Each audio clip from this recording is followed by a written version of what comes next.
Film जगत हो या सियासी ताकत, बाबा के ट्रैक पर सभी नतमस्तक दिखे।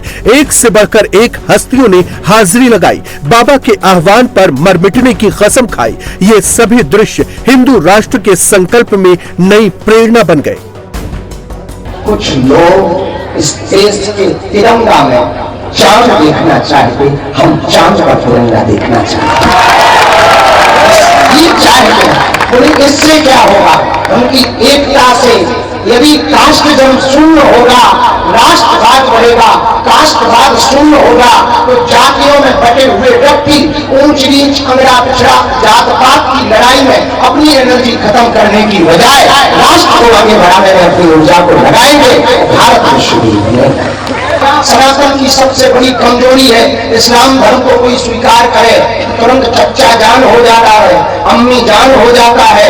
कोई ईसाई बने तो वो सर, मिस्टर, सिस्टर हो जाता है। और कोई हिंदू धर्म में रहे तो या तो वो जाट हो जाता है, या वर्मा रहता है, या शर्मा रहता है, या क्षत्रिय रहता है। हम ये कहना चाह रहे, ना तुम वर्मा रहो, ना शर्मा रहो, ना क्षत्रिय रहो, ना वैश्य रहो, ना शूद्र रहो, तुम पहले हिंदू रहो, तुम पहले हिंदुस्तानी रहो।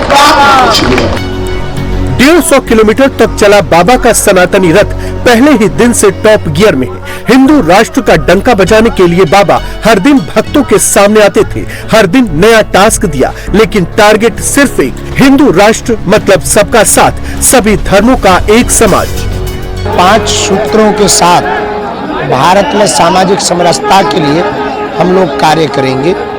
दूसरी बात, पूरे देश में जगह जगह सनातन हिंदू राष्ट्र बनाने के लिए और सामाजिक समरसता के लिए यात्राएं मंडलों द्वारा निकाली जाएंगी, उसकी आज घोषणा की जाएगी। साथ ही साथ यह पदयात्रा के विश्राम पर समस्त ब्रजवासियों को संकल्प, हम सब ब्रजवासी और हमारे ब्रजवासी और दास भी संकल्प लेंगे कि हम हर हाल में इस ब्रज को मांस मदिरा मुक्त बनाएंगे और ये अभियान अनवरत जारी रखेंगे। तन से विराम होगी, मन से तन से विराम इसलिए होगी क्योंकि बहुत लंबा चल पाना कठिन है। अभी 10 दिन काफ़ी है, आगे फिर चलेंगे, पर मन से जारी रहेगी यात्रा, विचारों से जारी रहेगी यात्रा, विश्राम नहीं लेगी जब तक भारत हिंदू राष्ट्र नहीं हो जाए।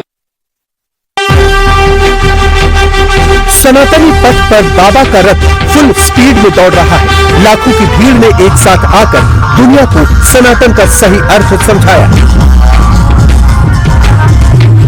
बाबा बागेश्वर के सनातनी टारगेट में हिंदू राष्ट्र का ऐलान, मथुरा में श्री कृष्ण जन्मभूमि पर भव्य मंदिर का निर्माण मेन एजेंडा है, तो धर्मांतरण और लव जिहाद मिटाने, जात पात की विदाई कर हिंदुओं को एकजुट करने का भी प्रण है। मां यमुना का शुद्धिकरण, ब्रज भूमि पर मांस मदिरा पर रोक के साथ सामाजिक समरसता को बनाए रखना भी इस यात्रा का उद्देश्य है, जिससे भेदभाव का पूरी तरह से खात्मा किया जा सके। कहाँ से हैं आप लोग? बदायूं से। यात्रा में शामिल हो? हाँ, यात्रा में 7 तारीख से ही शामिल हूँ और शिव तांडव सनातन कल्याण संस्थान का राष्ट्रीय अध्यक्ष हूँ। तो ये यात्रा जिस मकसद से निकली थी, क्या लगता है वो यात्रा पूरी हुई? हाँ, यात्रा पूरी हुई, मगर एक धीरेन्द्र शास्त्री जी से यात्रा पूरी नहीं होगी। सभी हिंदुत्व के लिए आगे बढ़कर गांव-गांव जाकर सनातन को जगाना होगा और हिंदुत्व को जगाना होगा और अपनी गौ माता की रक्षा करनी होगी। जो आए दिन सड़कों पर घूम रही हैं, उनकी हत्याएं हो रही हैं। सबसे ज्यादा दुख तो हम लोगों को इस बात का है, और दूसरा दुख यह है कि हमारा भारत हिंदू राष्ट्र घोषित हो। हमें घर घर जाके हर बच्चे को, हर सनातनी को जगाना है कि कैसे हिंदू राष्ट्र घोषित होगा। हर गांव में हर चौपालें लगाना पड़ेंगी, क्योंकि ये सोया हुआ हिंदू है। ये जब तक जागरूक नहीं होगा, जब तक हम और आप इसे जगाने का प्रयास नहीं करेंगे। कब से यात्रा में शामिल हो रहे हो? जी, हम कल शाम को आए हैं। अच्छा जी। क्या लग रहा है यात्रा को देखकर, क्या कहोगे? हिंदू जाग रहा है और जल्द ही हिंदू राष्ट्र घोषित होगा। एक चीज कहना चाहेंगे, विधर्मियों से जो साजिश रच रहे थे, अपने फरीदाबाद में आईडीएस पकड़ा गया। बड़े बड़े डॉक्टर हैं, ये कहीं ना कहीं हिंदुओं को मारने की साजिश थी। उन बेधर्मियों को, सारे हिंदुओं को एक कर जवाब देना चाहिए कि अब हम बटे नहीं है, न बटेंगे न कटेंगे, एक है और सेफ है। हम कैसरगंज से आए हैं, रेडी लगाते हैं, जरूरी था अपना दुकान बेच के यहाँ पे आए हैं। ठेला लगाते थे, डबल था, एक ठेला बेच के कि जाएंगे तो ही हिंदू राष्ट्र घोषित होगा, वरना नहीं होगा।